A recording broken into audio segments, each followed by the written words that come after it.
Alright, so this is going to be part 3 to What If Deku Had Dark Matter. So with that being said, let's just roll the intro. Treat a bad bitch like she average. I'm a savage, little hoe, what you want do? I'm about cash if the raw fast. I'ma get that little nigga by any means. Alright, so before we actually start this What If, I would like to say that I'm doing a Q&A for my 1500 special. So if you guys have any questions, you could either comment down below, or you could actually go to one of my community tab. On my community tab, I actually made a post and you could comment down there if you want. But yeah, I'm just trying to get this out early so I could get enough questions to do a video, and then by the time I get 500 or 1500, I'll have enough questions to do it. So yeah, so I'd like to remind you guys, remember to like and comment on videos that you want series to continue, because that gives more exposure to that video, and it also lets me know that you guys want more of that series. So remember, if you guys want more of this series or other series, make sure you like those videos, because it makes the video do better and things like that. So let's actually get into the video. So in the last part, we actually just got done with the heroes versus villains test, and in this one we're going to go over the USJ.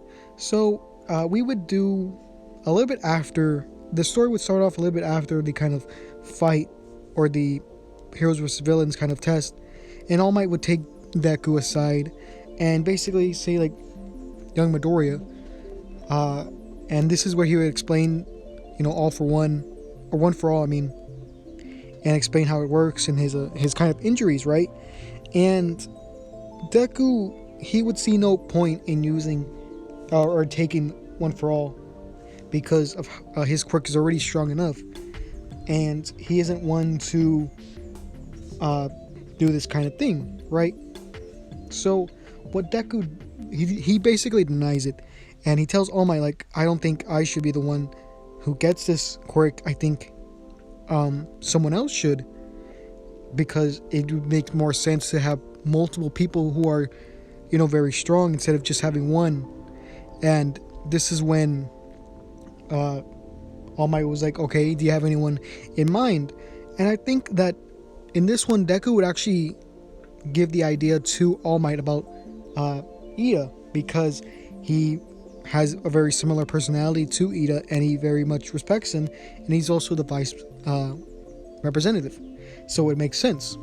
So All Might would take the suggestion and actually give it to Ida instead.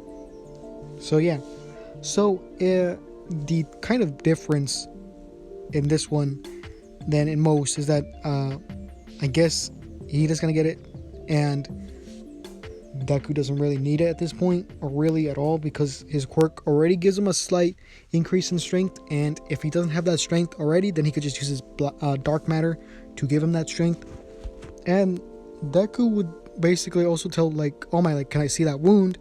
I want to see if it could heal it. And All Might's like, what do you mean heal it? Like, let me just let me see. And he would see the kind of scar, and he would ask him, like, okay, what's the problem? And he would explain further in detail what's wrong with him. So he's like, okay. And this is when you would see the kind of this white material, which would be the dark matter, would go and seep into the kind of scar and start rebuilding his organs that are missing, right? Just how Kakine, or I think his name is Kakine, the user that uses dark matter in a certain magical index, I'm pretty sure, yeah, he's able to regenerate his own organs and things like that, so it would be no problem for him to do it. So that's what he would do. And what would happen is that the kind of space, or the kind of spot where he healed, would be kind of white. So that's what would happen. So we would skip to the next day, and this is when Aizawa would basically tell the students that they're actually going to the USJ to study up on rescue hero work, right? So everyone would be pretty excited to go, since it's a school trip, right? And everyone would be allowed to use their hero suits. So yeah, by the I think before that there would be the media, right? And Deku would give him a straightforward answer, kind of like Ida, and it'd be kind of boring. So there wouldn't be too much that the media would get out of him. So by the time the media actually goes through the kind of school, Deku would have an easy way to get everyone's attention, since he could just use his dark matter to kind of fly above everyone else, or get their attention by making a big spectacle and of some kind. So he would get everyone's attention and basically make them calm down and tell them that it's the media, and this would actually get the students to calm down, and people would see Deku in a very high regard for taking control of the situation. So by the time we actually get back to the classroom, everyone would have their kind of hero suits ready, and Deku and Ida would get everyone on the bus just how Ida would normally do, but Deku would also be there kind of instructing people to get on the bus. So as everyone's getting onto the bus, Deku kind of gives them this like necklace that has a cross on it to everyone who gets on there. And I got this from a commenter, this idea of Deku giving everyone like a cross necklace so that if they're in danger, they'd be able to use it even if he's not there, and it would protect them. So he's giving them all out to everyone, right? And this isn't like a religious thing, it's just like a kind of goes with the theme of Deku being kind of like an angel. So don't worry, I'm not gonna make like Deku super religious or anything like that. So yeah, so he would give them all to the students, and people would be kind of confused on why he's doing this, and he would explain that these are to help you, and if you're in a situation where you need help and I'm not there, then you could just use this instead. And a lot of people would really appreciate the gesture, especially the women in class 1A, since Deku just basically said he would protect them. So they would have that kind of conversation that they would have on the bus normally about the top 3 students, and they would obviously talk about Deku the most, since he has the most complex quirk out of the 3, and he would explain normally how his quirk is, and they would say like, oh, that's kind of close to Momo's quirk, because they both have to do with creation. And they would say that Deku's quirk is a lot stronger, since he doesn't really necessarily need to know what the thing is made out of, because he makes his own matter, and he has basically unlimited resource to it. So yeah, but Deku isn't one to gloat or to brag about his powers, so he would encourage Momo to kind of strive to make her quirk better, and maybe that even one day she could surpass him, because this is a kind of Deku who isn't really shy. He is very confident, and he has a kind of charismatic personality, but he's also serious and by the books at times, because that's how he's been raised. So by after this conversation's done, Aizawa would basically say, all right kids, be on your best behavior, we already arrived. And this is when they would get to the USJ.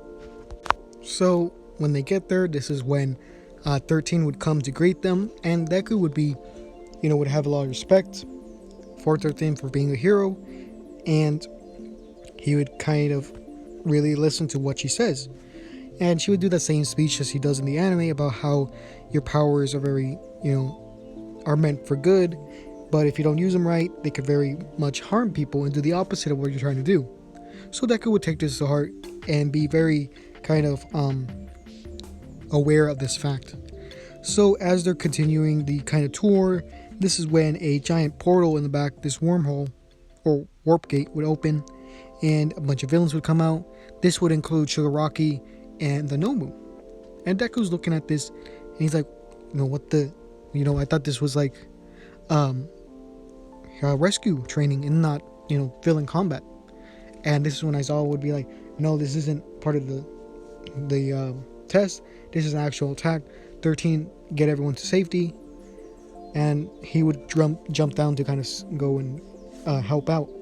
So I think Deku in this one would also try to go and help, since he has that kind of nature, and he wouldn't want to have the teacher fight by himself. So that's when he would come down and help Aizawa. And Aizawa was like, "What are you doing? What do you think you're doing here, Midoriya? You should be with the others." And this is when Deku would basically say, I can't leave my teacher to fight by himself. You know, what kind of hero would I be? Don't worry, I could protect myself." And as he's like, talking to Aizawa, he would constantly be taking out villains using his quirk with the kind of wings as a kind of catalyst to kind of push back the villains and make them slip, just how he did before with Ida. So as most of the villains are kind of getting knocked out, this is when the Nomu would basically come by to kind of fight Aizawa.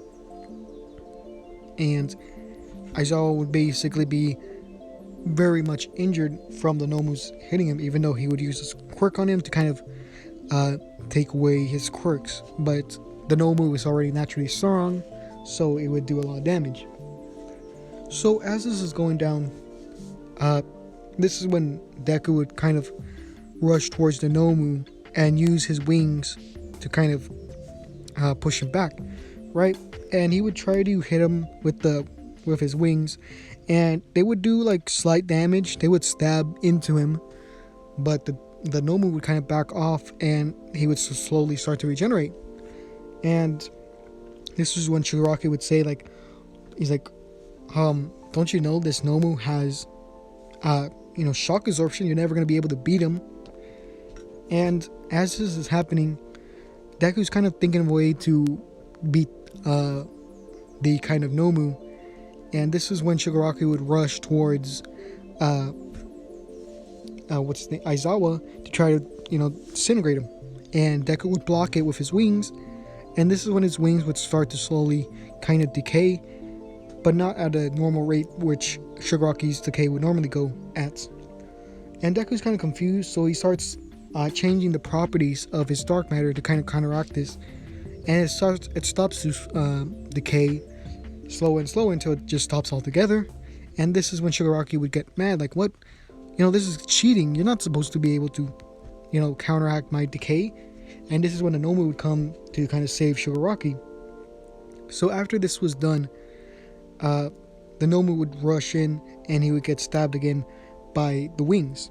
But a little bit different would a little something different would happen at this point.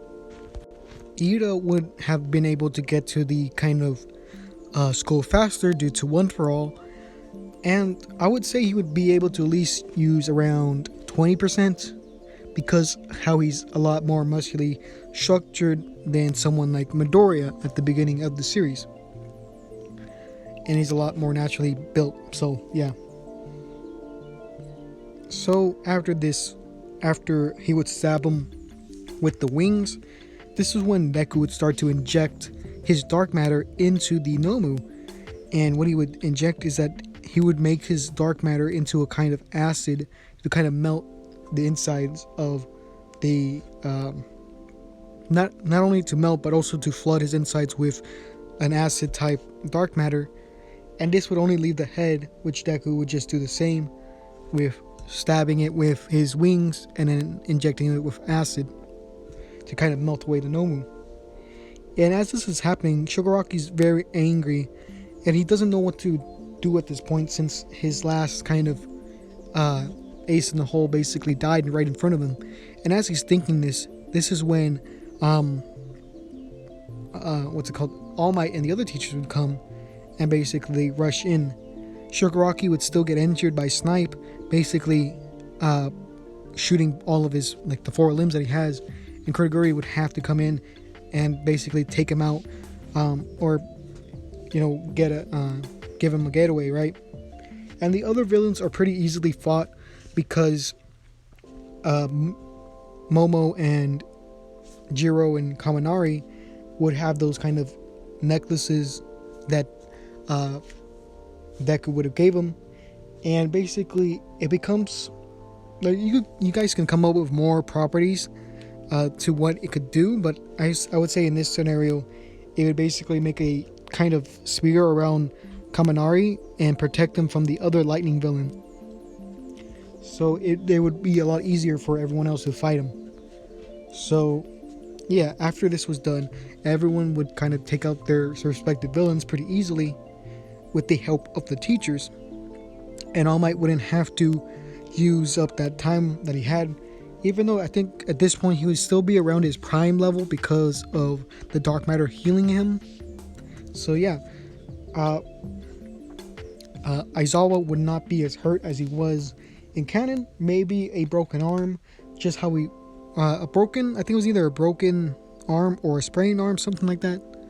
That's mostly to the extent of his like fight, but that's it really. So Deku would be thanked as a hero from all the heroes that are there, and would be praised so by the media as well, since he was there to take action and even helped out the fellow teacher there.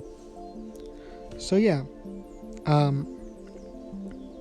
after this is when they would get ready for the kind of USJ, or not USJ, the sports festival, and I'll go through that kind of stuff in the next video, but we'll have to continue a little bit more after this. So Deku would go up to Ida and explain or ask him, like, how does the new power feel? And Ida would be like, it's a lot to get used to, but I feel like I'm managing somehow. And what they're talking about is one for all. And All Might, he would ask Deku, like, was it a good idea for All Might to choose me?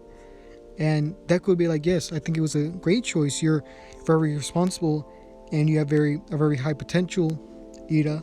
And Ida would appreciate what Deku was saying, especially coming from him, who is very strong in his own right. But to think that he, refused the offer makes Ida think a lot about why he was chosen. So yeah, I'm going to end it here. And in the next video, we're going to go over the sports festival. So yeah, remember, if you like this series, remember to give it a like to make sure that I know that you guys want this to continue. And remember to comment down below some questions that you have for me. So yeah, with that being said, this is going to be the end of the video. So yeah.